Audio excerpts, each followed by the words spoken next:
Oh, we are here again, new week, new topic, and I'm so excited about this one because it happens to be where I started my whole journey of coming home, my whole journey of discovering myself and so on. And it was a really big part of my life to overcome this whole relationship with food and to be able to have peace with food finally, and to be able to finally feel relaxed around all the foods. And it was a big life-changing thing for me. And as a nutritionist, then I decided that that's something that I need to be teaching other women, because it's a foundation of health.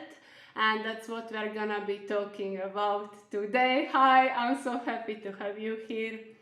So intuitive eating is like my favorite thing to talk about, and I'm gonna try to cover everything, but to do it in a way that it's not too long, because I could talk about this for 5 hours, but let's not do that.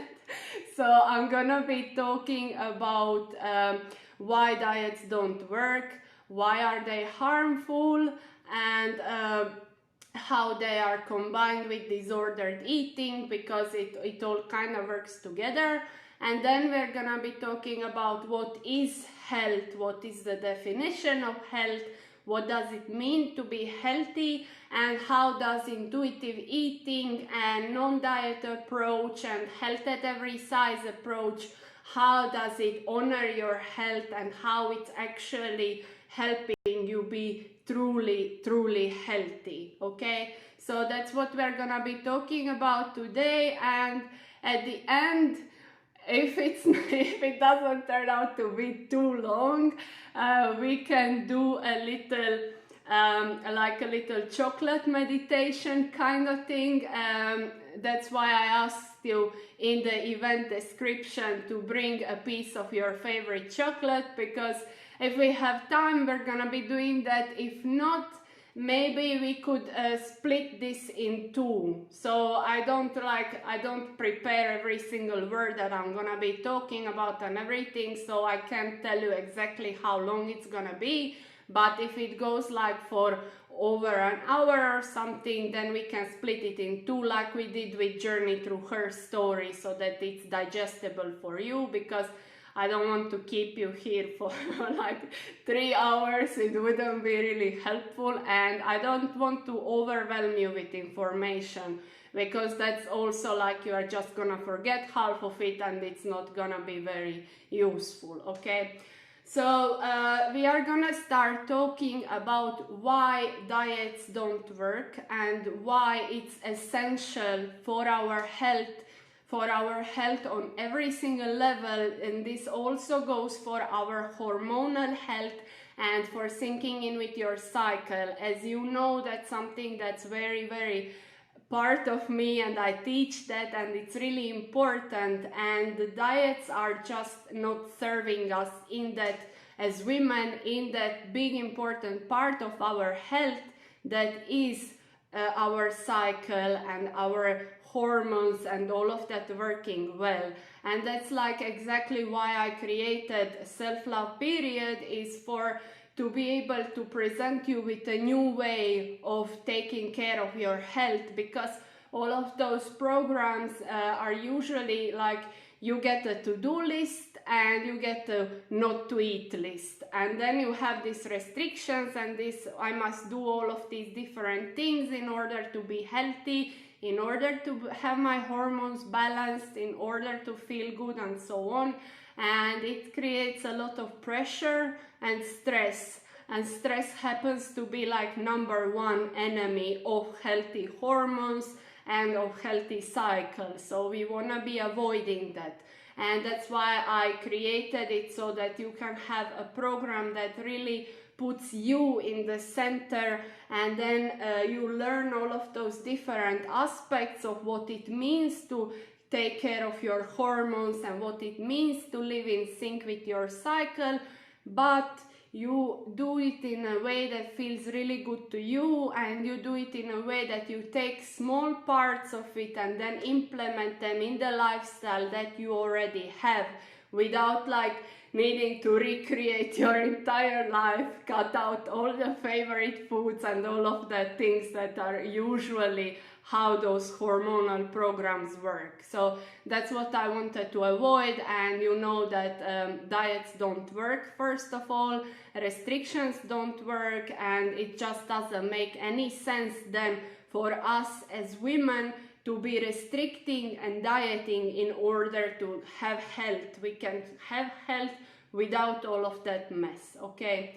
And diets just don't work. There is no research that is supporting that diets work in a long term.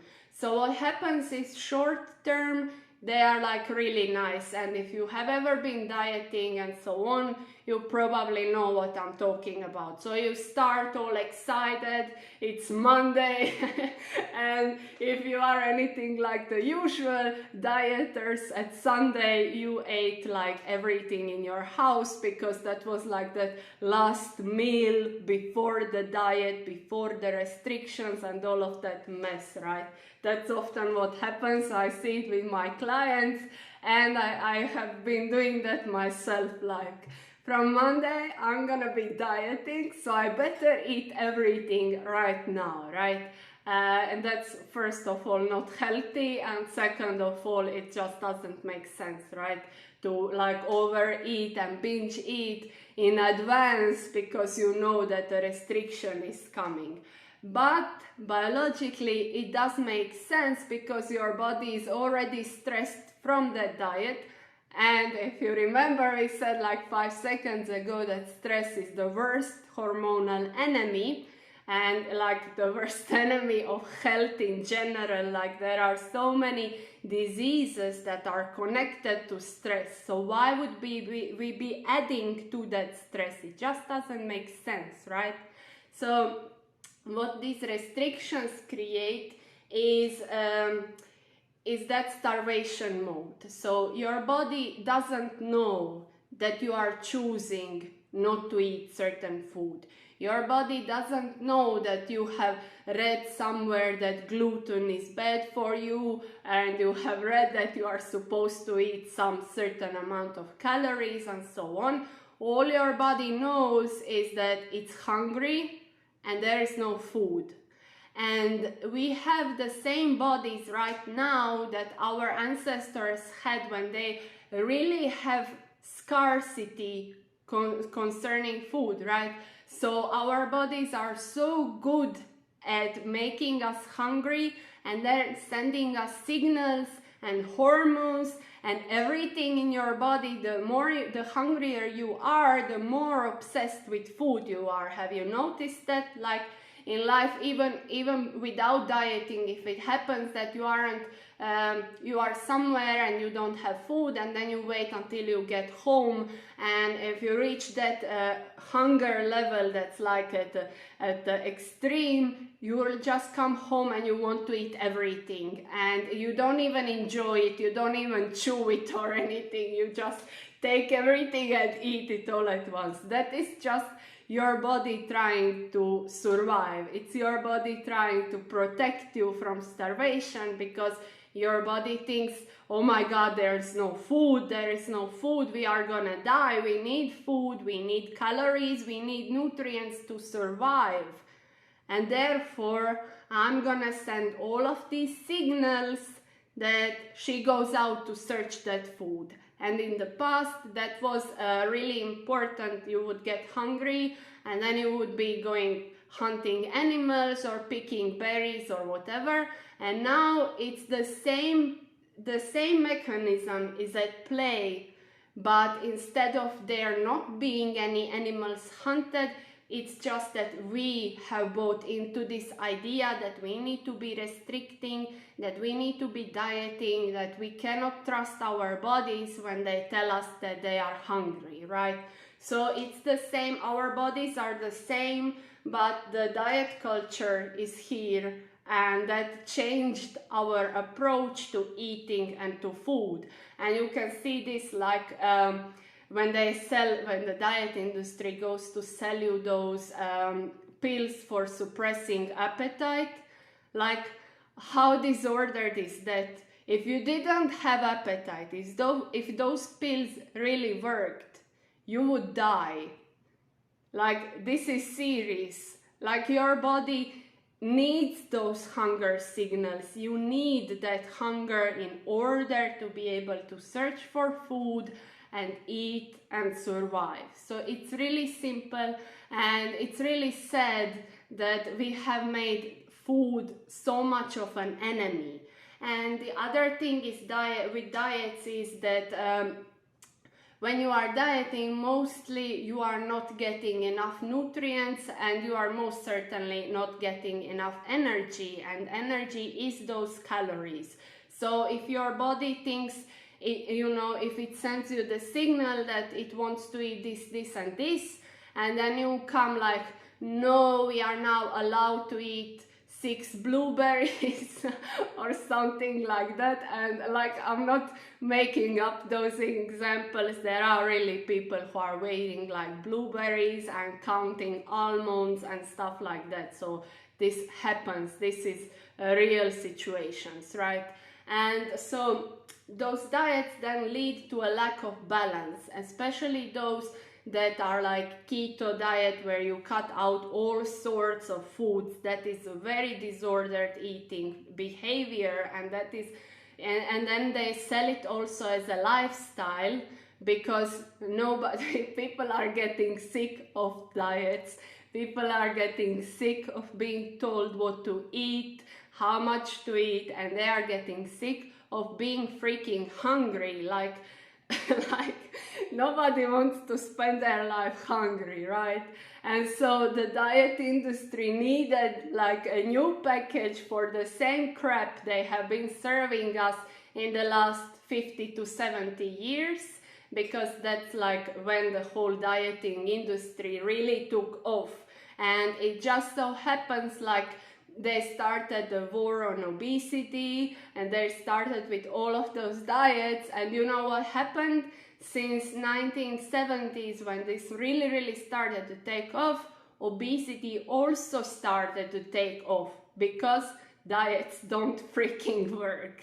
It's really amazing to me now that I am on the other side of this dieting story, to see how it's still like people still buy that crap. People still believe that they need an app to tell them how much food to eat. Like, it's really crazy to me. And like, I have been myself dieting for like a decade. I have been engaging in like seriously disordered eating behaviors, which we are gonna be talking about too. And it's just, I know what it feels like to feel out of control with food. I know what it feels like to feel like you are fat and disgusting, no matter what the scale shows. So it's never about food, and it's never about the weight. It's about the idea that we bought into, that we need to be thin and we need to lose weight in order to have everything in life. And this is not our fault. Nothing from this is your fault if you are engaging in those behaviors, because it would be far more miraculous if you kept on eating intuitively in this diet culture. Like, when you look at the magazines, when you look at the internet, where you look at social media, it's impossible to avoid all of this. And it's really hard for us to not to dive into that idea, because like, they don't sell, like, it's marketing and business. They don't sell you like diet. They sell you health and eternal happiness, and they sell you success. And then you see those women that are super thin on the cover of the magazines, and they are rich and loved and happy and healthy, and that's what they sell you, right? And that's what's beneath that, you know, I need to be dieting, is that I want to be valued, I want to have happiness, I want to have love, I want to have health, and I want to be rich and successful. Like, all of us want to be all of those things, but we live in a culture that makes it seem as if you can have those things only if you are dieting. You can have those things only once you lose weight, right? And unfortunately, it's really, really hard to avoid all of this mess. So, you know, I always tell my clients and women who come to me, like, it's not your fault. It was never once your fault, and you don't need to feel bad if you are dieting, if you have been dieting, if whatever is going on, it's not your fault. It would be far more miraculous if it didn't happen than if it does happen, right? And other thing with dieting and those weight loss pursue and so on, those are all short-term solutions. So you may lose weight for a couple of months or a year, tops 2 years. Other than that, majority of the people, the research says different stuff. Some say it's 92%, some say it's 98%.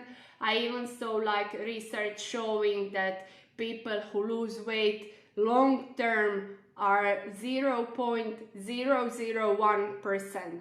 And from that 0.001%, there's like 30% of them gaining weight back, so they are gonna gain it back, right?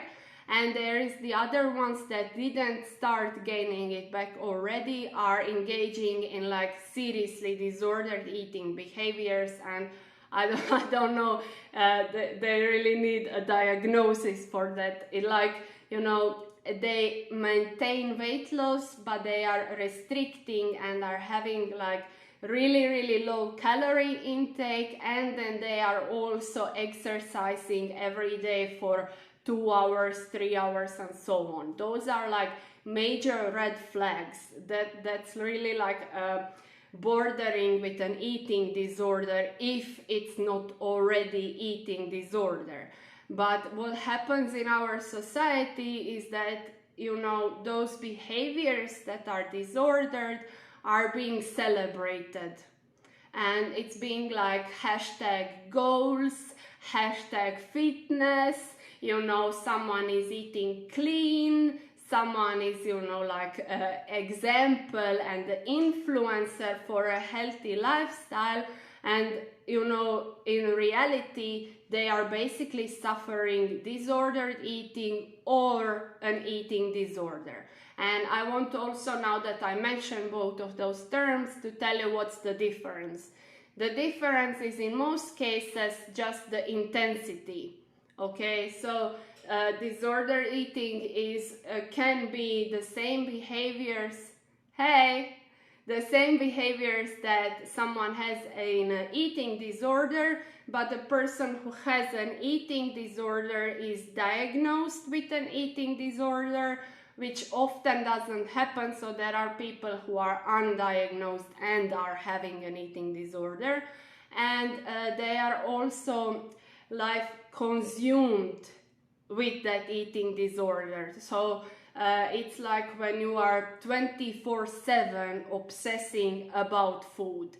For example, orthorexia, that is what's like, for me at the moment, it really needs more awareness, because that is what you see on Instagram from those healthy lifestyle people who are like, you know, selling the certain lifestyle, like keto lifestyle, meaning a diet, keto or paleo or whatever, and they are engaging in those serious disordered behaviors, but our society just thinks that that's normal, you know, that they are just doing stuff for their health and so on. And then when someone suffers from orthorexia, then they need to be eating only those foods that are healthy, only those foods that they have labeled as healthy, and everything else makes them feel out of control. So they cannot have a cookie, they cannot have sugar, they cannot have gluten, they cannot have dairy, I don't know, they cannot have all bunch of things. And it's ridiculous because like if you dive deep enough into diets and into what's healthy and what's not, you learn that every single food can be unhealthy in some of those diets. So like if everything is unhealthy, what's left for us to eat, right? If you do your research with going deep into the diets and the books and those different kind of programs that they are selling, you are gonna notice like even tomatoes are not healthy, and for some then apples are healthy, for some apples are not healthy, for some bacon is better than apples, for some, you know, so there is like a huge cognitive dissonance when you come to research all of that, those different kinds of lifestyle and restrictions that they have and so on. It's really disordered, and like it puts you out of control with food. And food is a huge part of our lives. Like we celebrate with foods, we take care of our loved ones with foods. Like when you are sick, you know, your partner or mother or whoever makes you a soup is an act of love, of taking care of you. And if you can't eat that soup, right, then it creates a disconnection on that relationship level. So it really affects every single aspect of our lives. And for example, if you are having if you are like dieting and there is a list of foods that you are not allowed to eat because it's not healthy or something, and then you, let's say, go with your friends out, and then all of them order a pizza, and you order a kale salad wishing it was pizza, right? Because that pizza smells so good and you really want it, but you shouldn't. It's not allowed, it has gluten and whatever. And then what happens is that that's a huge stress. Just being there in that situation, like surrounded by the friends who are connecting and who are like talking and so on, and all you can think about is, oh my god, this pizza smells so good, but I can't have it. I really can't, I really shouldn't, that's too many calories, that's too many this, that's too many that, and that creates a huge stress for your entire organism, okay? And you know what happens when your organism and your body is under stress? It shuts down all the systems that are not necessary for survival, because your body doesn't know that you are stressing, you know, about a slice of pizza. Your body, it's the same energy to your body, it's the same mechanism that's happening when you're stressing over a slice of pizza and when you are stressing over a bear chasing you. It's the same freaking thing. And when a bear is chasing you, do you think that your body will choose digestion to give it energy? Of course, no. So what happens is that your body shuts down the digestion because it thinks it's gonna like die, it needs to flight or fight or freeze, and it's all in that stress response and so on, and that creates almost, you know, hormonal disbalance, and then it's not healthy for your hormones, and then you can't even digest that poor kale salad. You can't even get the nutrients out of that salad that you are eating wishing it was pizza. Like, on which level, how is this healthy? This is not serving you at all. 0 points. Like, it's so unhealthy on every single level, okay? It would be much healthier if you could just feel relaxed around food, no matter what that food is. All foods are the same. You are feeling relaxed. You love the foods you love. You don't love the foods you don't love. like I don't love avocados. And you know, you choose that pizza that really smells great and the one that you really want, and then you eat that pizza. You are connecting with your friends, you are having fun, there is no stress, there is no anxiety, and guess what? You can get the nutrients out of that freaking pizza. What is healthier here, right? Right?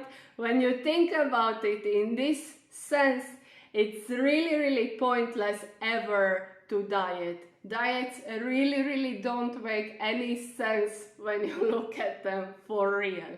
And other examples of disordered eating habits, and if you want, like, I can't obviously go here into details about every single behavior that would mean that your relationship with food could get some work, but if you want to like evaluate your relationship with food and see where you stand with a lot more examples, you can go to my website. I have there a workbook for you, and I have listed there, I think, 40 or 50 different kind of examples where you can evaluate your relationship with food.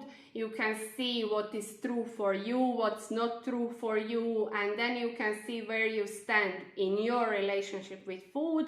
And from that, I also offer some steps that you can take, like right now, to start healing that relationship, okay? So if you won't go later to get it at ninasempire.com, I hope you know what's my website. We've been hanging around for a while now. So anyways, so to like recap this dieting thing, it doesn't serve you as a physical, for your physical health. It doesn't serve you. You can't enjoy food, you can't relax around it, you can't absorb the nutrients. It's really creating a mess. And then also, when you have this anxiety around food and you feel stressed around food and so on, that's also not serving your mental health. And when this whole food thing is like consuming your life, and you are thinking at what time you are allowed to eat and what time you are not allowed to eat, what foods and how much of that food you are allowed to eat, and then you are still hungry after you ate that poor food, and then you are not satisfied because you really wanted something else. And so all of that is a part of disordered eating, right? None of that is healthy. And you know, definition of health is that health is a state of physical, mental, and social well-being. And now when you know that diets are physically not serving you, like especially if you are participating in those yo-yo diets, you know, you go on a diet for a while, then you lose some weight, and then after that you overeat and binge eat and go in that part of the cycle, because it's just a cycle that's going on over and over again until you break it and make peace with food, right? So your weight is also fluctuating. It's going up and down, and you are losing and gaining that same weight over and over again. What this does to your body is stress, and it's not healthy. It's much healthier for you to stay at the higher weight and take care of your health and on yourself from that place of acceptance and from that place of love and from that place where you feel relaxed and neutral around food, and that way to nurture your health, to nurture yourself and your hormones and live in sync with your cycle. Because as women, not you really, as women we have 4 different phases of the cycle, and they are also affecting our appetite, they are affecting our stress levels, response to stress levels, and they are also affecting how much energy you have, what kind of exercise you can be doing, what kind of exercise would serve you better, and so on. So diets simply don't serve you when it comes to that physical health. When it comes to mental part of the health, you can clearly see how diets are hurting you, how diets are very, very harmful, because when you feel that anxiety and you feel out of control with the food and you feel all of that stress, like the moment that food becomes stressful, it's no longer healthy for you. I don't care what that food is. If it's stressful for you, if what you do, what you eat is stressful, it's no longer healthy. Period. Period. I'm done. Goodbye. No. And also that last part of the health equation is social health.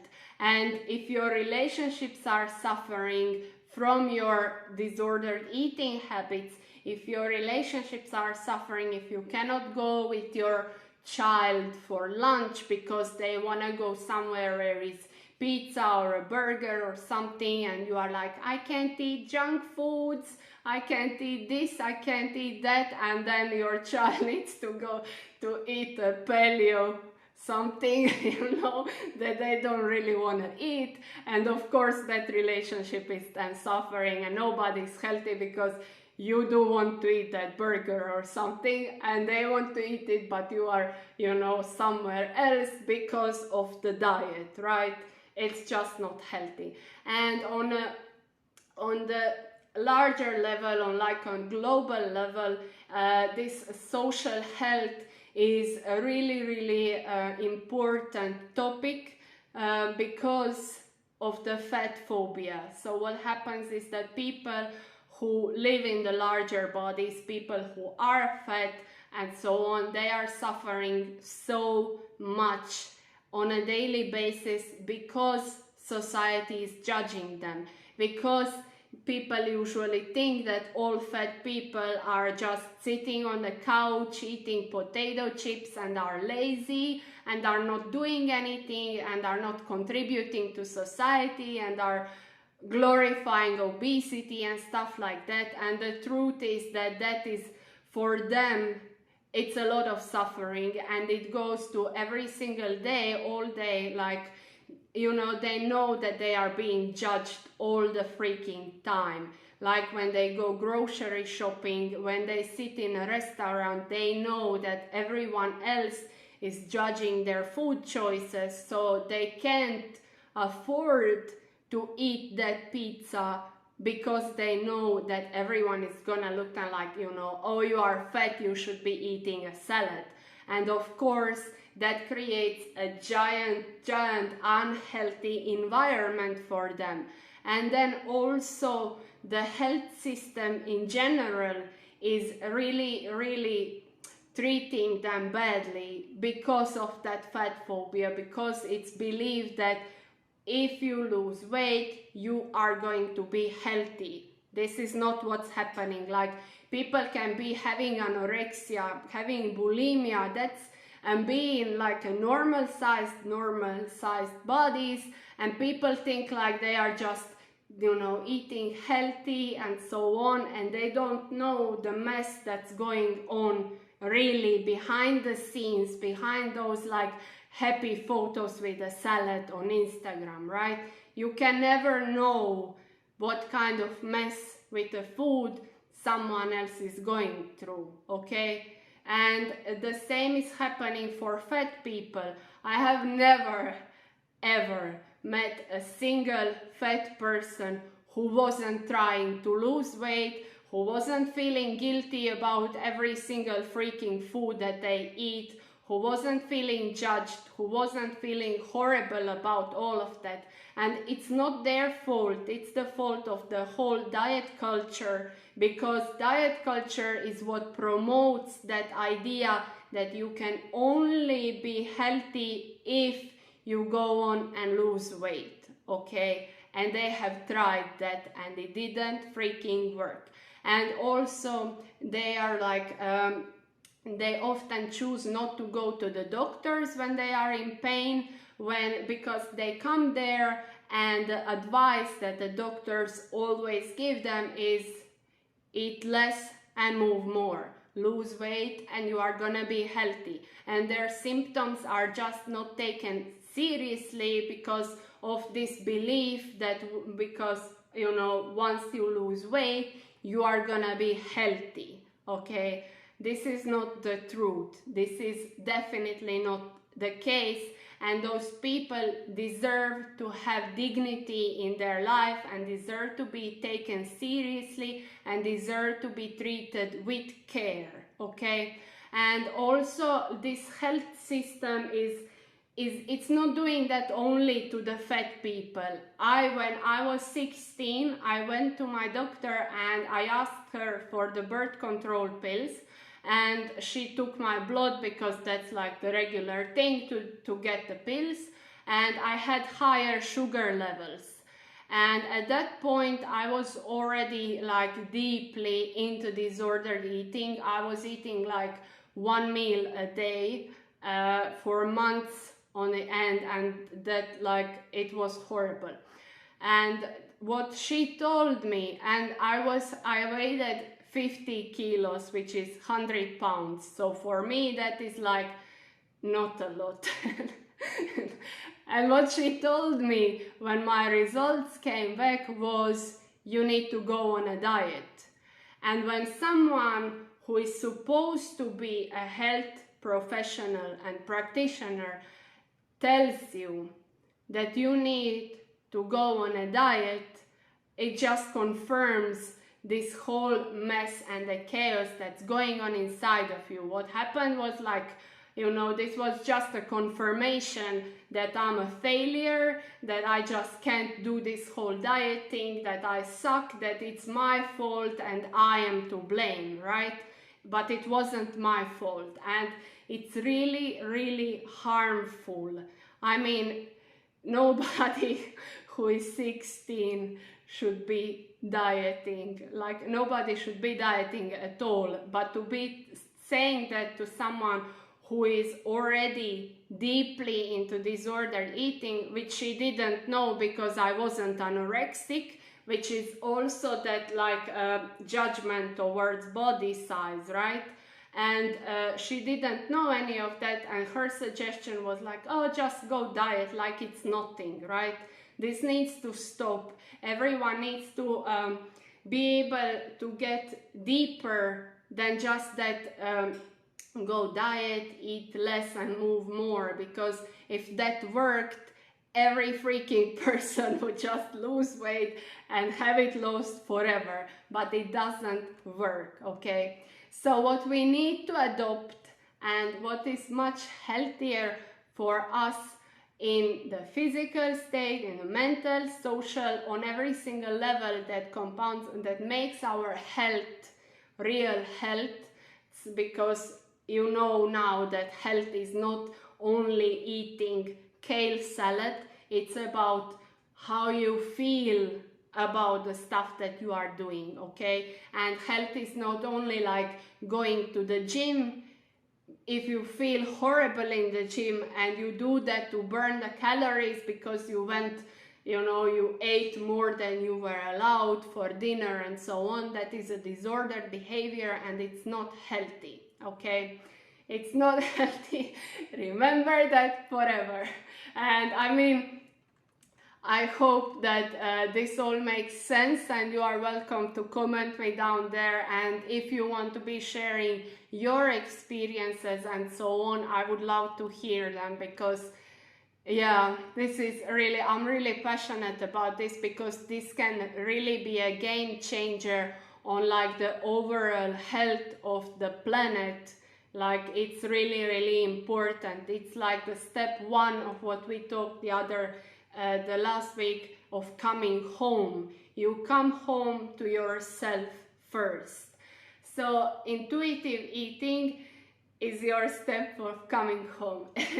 It's a self-care eating method. So in intuitive eating, you are the boss of your eating, and you are the boss of your health, okay? And that is exactly what I'm teaching you through the whole self-love period, through all of these aspects where you can be taking care of your health It's always about what serves you in this moment, what fits your lifestyle, what feels good to you, and what brings you that peace and feeling really good about your health and feeling really good about your journey and so on. So it's really important. That's like the step one of understanding intuitive eating, is that you are the boss. There is not a single nutritionist, a single dietitian, a single stupid app on the phone and a single like diet plan that knows better than you what foods you need, how much you need, and if you are happy with it, if you are healthy with it, if you feel good about it, and if it feels satisfying for you. Okay, an app and a meal plan can't know what's going on in your life. It just can't know, and you need to be the boss. You need to be the one who is responsible for everything that you are eating in a way that feels really, really good to you. And you are the only one who can say, this food I like, this food I want to be eating right now, this food I don't like, this I don't want to be eating, okay? You are the boss.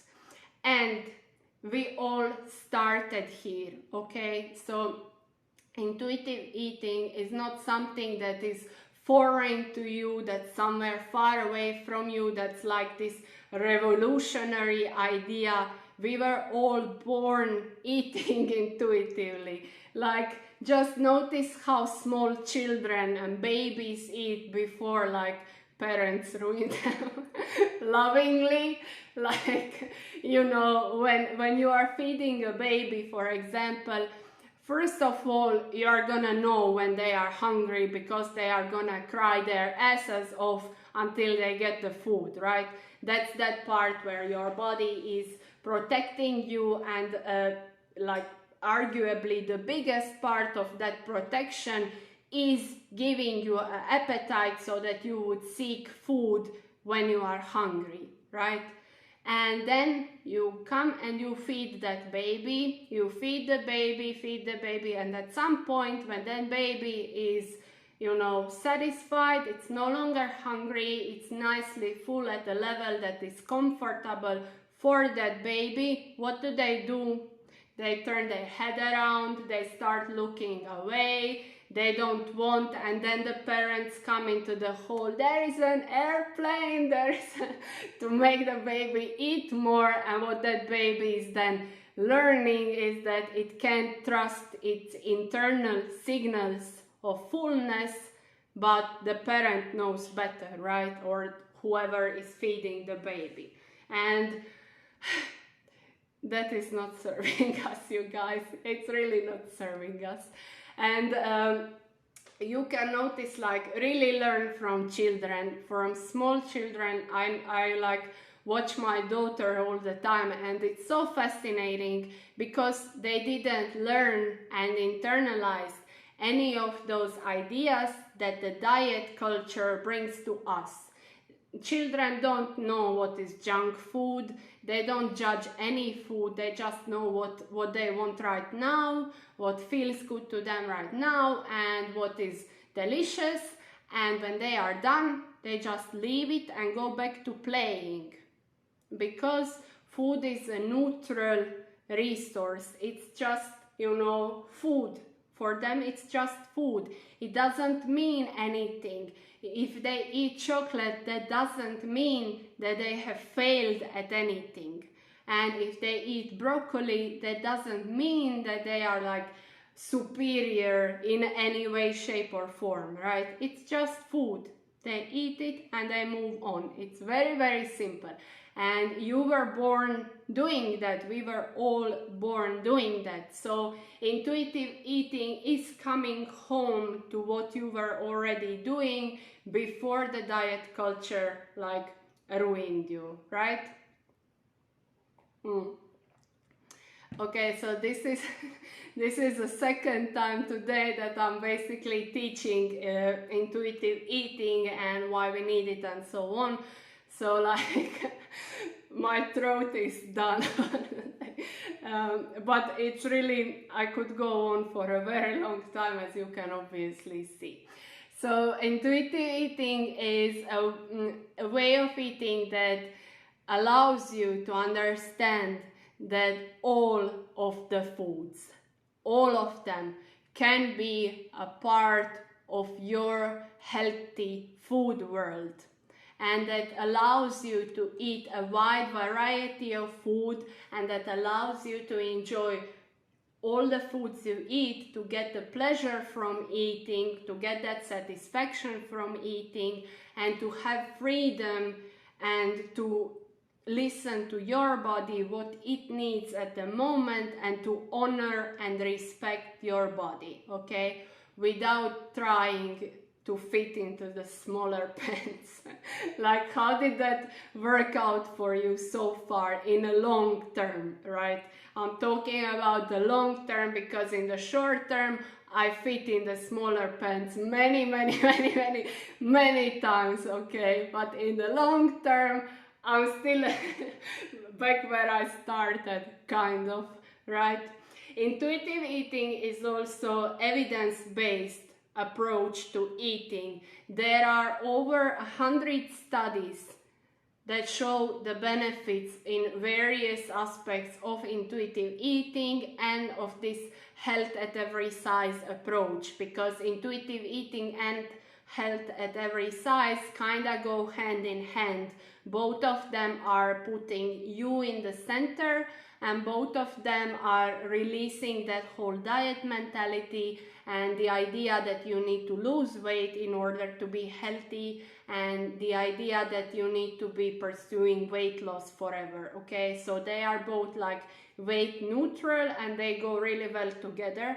And there is a lot of science confirming that. There is a lot of science, and it's just the beginning, because like we are still living in that society where diets are everywhere, and intuitive eating is just starting to gain that momentum, even though it's not a new idea. Like those dietitians that came up with intuitive eating wrote the first edition of the book like 25 years ago. So it's not a new idea, but it's revolutionary because it's unique in this sense that we hear everywhere what we shouldn't eat and so on, and this is a way of eating that allows you to eat everything and to enjoy it, okay?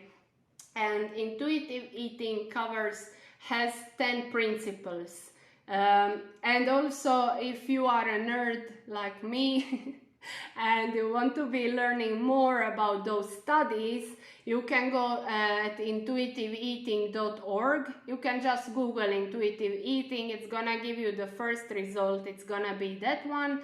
And there you can see the list of all the studies that are about intuitive eating and the benefits, and that are about also health at every size, which can be really eye-opening when you look at it, and when you feel finally like, oh my God, you know, I can have that cake and eat it too, like the world is not gonna end, right? So those 10 principles of intuitive eating are, I'm not gonna be going into detail about every single one of them because we can keep that for the other time, it's gonna take forever. But there are those 10 principles, and first one is rejecting the diet mentality.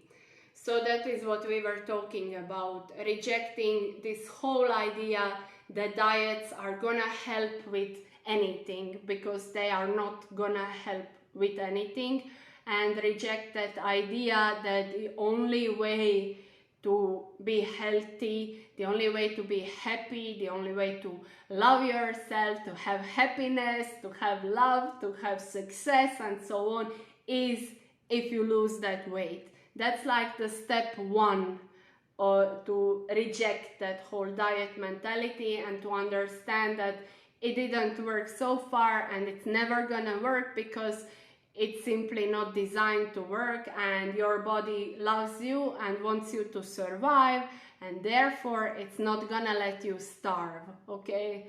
So even though these 10 principles are called principles and not steps, you don't need to do this in a linear fashion. You don't need to do 1, 2, 3. You can be doing them all connected and so on. But this rejecting diet mentality needs to be the step 1 because it's a foundation of intuitive eating. And the last principle is gentle, loving nutrition, where you get to choose foods that feel really good to you and that are also supporting your health.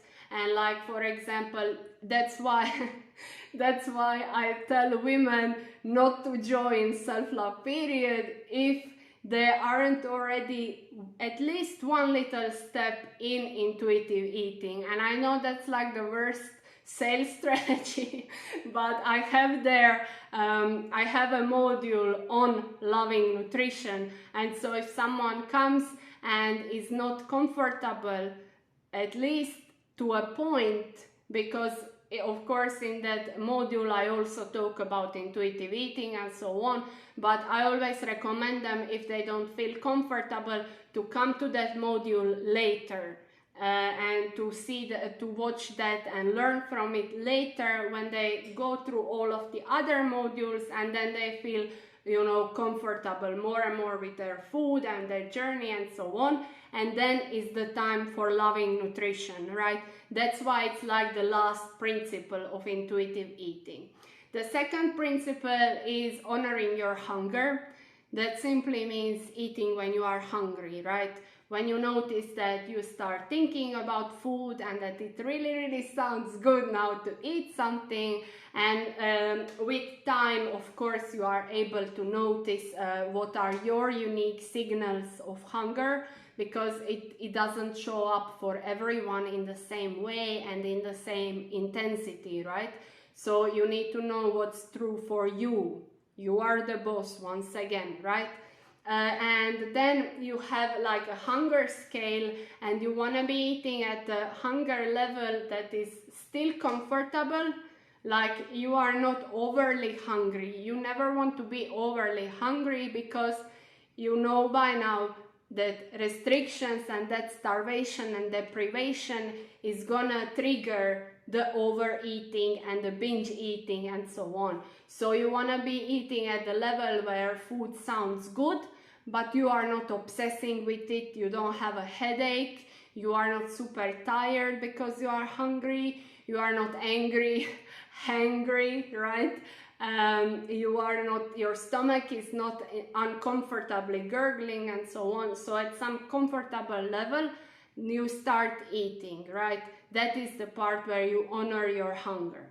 And then you also need to be making peace with food. That's the principle number 3. Of course, that's like, you need to be making peace with food. You need to understand that all foods are a part of the healthy eating world, and you need to understand and really embody that, because when I tell you all of this, it's just information, but when you practice it, then it matters, okay? You can know all the information in the world, but if you are not practicing it, if you are not truly working on like accepting all the foods in your eating world, that's not gonna lead you anywhere. That's why, like with my clients, I always work like, you know, they tell me what foods are their worst enemies, like what they are the most scared of, what foods are super restricted.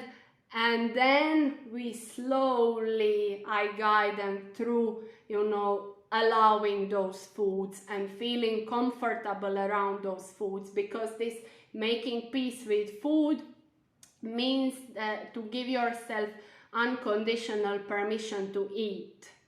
And then with time, when your body feels comfortable and knows that the food is always gonna come, that it's not scarce, that it's not gonna starve to death, then it's really much easier to go to the next principles of intuitive eating.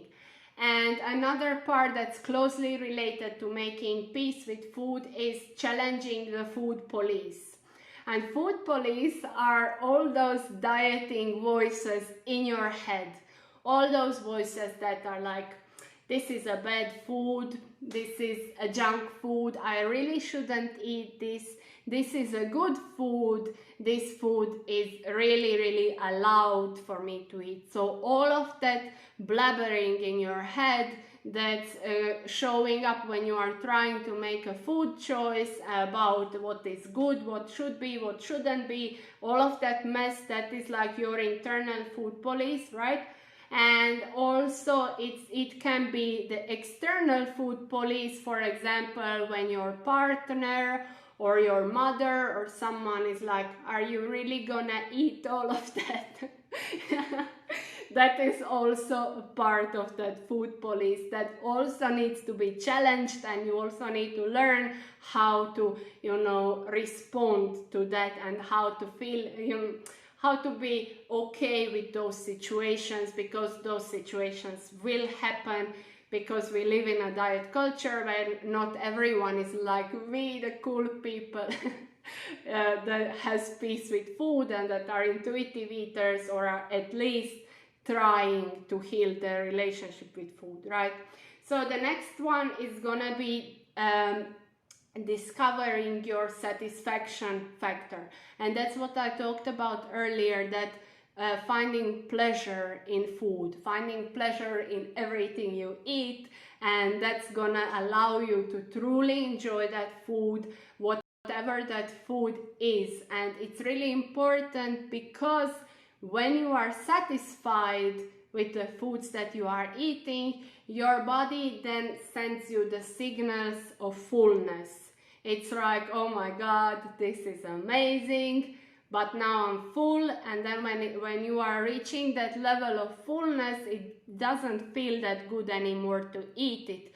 You can notice that, like when you are eating, let's say, a piece of cake, and those first, if you are not restricting and overly hungry, those first couple of bites are like divine, like they are awesome, you are loving it so much. But if you eat a whole piece, and then let's say you start eating other piece, those 3 first bites are not gonna feel that good. They are not gonna be satisfying, truly satisfying, as the first ones were, right? So when you are intuitive eater, you are in tune with that satisfaction factor, then that triggers the next principle, feeling the fullness, and those two work together and allow you to say, okay, this was enough food for me, I don't really want anymore. And then you leave the table and you feel amazing, you feel comfortable, and you feel confident around food, and you don't feel like food has control over you, okay? So that is really important, because often when we talk about intuitive eating on social media, and that's why I put those donuts as a photo for this event, it's always some donuts, it's always some pizza, it's always those food that people were restricting, right? And then people get this idea that intuitive eating means like eating donuts all day. But it doesn't, because you are also listening to your satisfaction, and you are listening to your hunger and your fullness. And then when you are full, you walk away from the table, you walk away from any food there is, because you are not restricted. You know that that donut is still gonna be there tomorrow if you want it. It's gonna be there every single day for the rest of your life if you choose so, right? And that makes it really easy to walk away from it, because it's just food for you, right? So you are not gonna, that's like what people are always scared of, like, if I allow myself to eat, I'm gonna end up just eating sugar and junk foods, quote unquote, for the rest of my life, and I'm never gonna be able to leave my couch, and I'm just gonna die like that, right? It's like the biggest fear that everyone that talks to me about intuitive eating has. But intuitive eating is not an unconditional permission to binge eat. It's an unconditional permission to eat in a way that feels good to you. And overeating and eating only donuts is not gonna feel good. And then you can learn from that experience and be, you know, more in tune with your body the next time, right? So, do you still hear me? My phone kind of changed something. Wait. Do you hear me? Tell me down there. I guess it's working. So anyways, and now that you know when you are hungry and when you are no longer hungry and you left the food, we are gonna be coping with emotions in a healthier way. So what this means is that it's gonna be eliminating, not completely, because this is not about perfection and so on, and emotional eating is really a nice teacher. Once you are into intuitive eating, when you notice that you want to eat emotionally and that you are eating emotionally, that's just teaching you that there is something there that for you can look at. There's something going on, some situation that you didn't learn how to cope with yet, right? Because of course intuitive eating is not a permission to eat emotionally every time you feel stressed and so on. That's not gonna feel good, and at the end of it you are gonna be feeling bad because of all the food you ate. It's not gonna feel really satisfying, and you're gonna be feeling bad about that emotion that is still there and wasn't stuffed down with food, right? And the next principle is respecting your body. So what this means is just allowing your body to dictate your ideal weight. It allowing your body to dictate what it needs and how big or small it needs to be without judgment. Like you wouldn't be trying to fit in 5 sizes smaller shoes and you wouldn't be feeling bad about not fitting into those shoes, right? So the same thing is with weight. Some of us have bodies that want to be smaller and some of us have bodies that want to be larger. Both are okay, and accepting that body is what's gonna allow you to treat it with respect, to treat it with love, and to be able to practice all of this. It's a big part of it, like releasing that whole I need to fit into the smaller pants kind of thinking, right? And when you have all of this, like, I wouldn't say covered, because as I said, it's not a linear journey, and sometimes you think you're doing great for a while and then something comes up and it triggers you and it challenges you to grow to the next, you know, level of acceptance and level of making peace with food. Okay, so the last two are joyful movement and gentle nutrition. So what this means is, of course, you're gonna want to be moving your body in a way that feels good to you, okay? And for us women, that's gonna vary depending on where we are in the cycle, because you are like changing. You are basically 4 different women through the month. So of course, each phase comes with the different abilities and different levels of energy and so on, and with a different stress response. So what feels really good at the first part of your cycle may not feel really good like when you are bleeding, right? So for example, maybe at the beginning you are gonna feel really good like running or lifting weights or doing some sort of these intense trainings and movements, and in the other part of the cycle maybe you want to be doing some gentle stretching or yoga or just walking and so on. And in the self-love period I talk about each phase and the exercises in each phase to try and see what feels good to you and what doesn't feel good to you, because again, you are the boss, okay? So this is all about choosing a movement that feels really, really good to you without it being about weight loss. You are choosing, maybe you love dancing, and then you are choosing to dance, and you are really, really passionate about that, but it's because you enjoy it, you love how it feels, you love being strong and flexible in your body, and it's not about fitting into the smaller pants, right? That's what we released, right? And the last but not least is gentle nutrition. So this is the part where you are already into your intuitive eating journey. You are already feeling relaxed around food. Any food is good food, any food is acceptable for you, and so on. And you are then able to really listen what foods feel good to you, and really listen what foods don't feel good to you.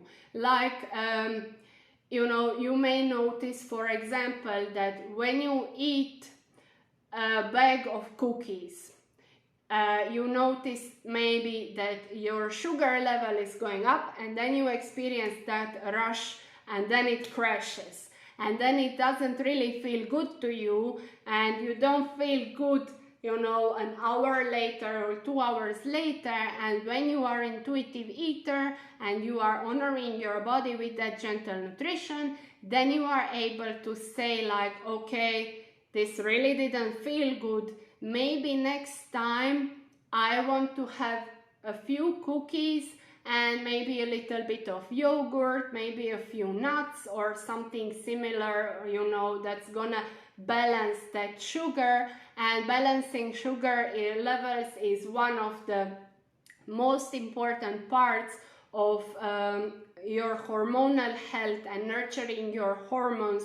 And that's one other reason why diets are really harmful for women, because, you know, for example, if you are fasting, your blood sugar is all over the place, and that is harmful for your hormones because it then releases insulin and cortisol and so on, so it is influencing your hormones. So that's where you can tune into that gentle nutrition and see how foods make you feel, how you want to be choosing them and how you don't want to be choosing them. Like, you know, it's, for example, a part of it is, you know, I hate avocados, but part of it is saying no to that, because, you know, they are so freaking popular, and every freaking nutritionist in the world and everyone else is like, they are the best, avocado, and, you know, if I wasn't listening to my body, it would be really, really easy for me to fall into that, this is a good food, I must eat it, right? But because I'm not, I can allow myself to say like, no, this is disgusting, I'm not gonna be eating that, this really doesn't feel good to me and I don't want it, right? So that is the power that you have when you are intuitive eater. You can say yes to all the foods, but you can also say no. And that is really amazing, because that way you are really, really nurturing your body on every single level. And that's why intuitive eating is a foundation of health, okay? So now I see that I already went for over an hour. I kind of expected it to happen, because earlier I also expected to be like under an hour with the same story, and it went for like hour and a half. I need to learn to cut it. And yeah, I want to hear, like, if you are watching replay, give me #replay. If you have any questions and so on, I would love to hear them. And if you want to be learning more about self-love period, I'm gonna be putting a link down there for it, and then you can check it out and see if it's something that feels really good to you, because I don't this is like the worst sales strategy ever, but I really want only women who feel like they are gonna benefit from it, and women who feel like that is something is there for them. And if you feel cold, if you feel like that is interesting, I want to be learning more about this, I want to be learning about nurturing my hormones, my health, and syncing in with my cycle, without restrictions, without, you know, cutting out any foods and so on, with this gentle, intuitive eating and health at every size approach. Then check it out and then come and join us, because it's gonna be awesome, okay? Oof, that's it for today, okay? Did you like it? You can tell me what you think about it. I'm gonna bother you specifically, Willy, in WhatsApp. And for everyone else, I'll be putting new event for the next week, and then we're gonna be seeing each other next week, okay? See ya! Bye bye!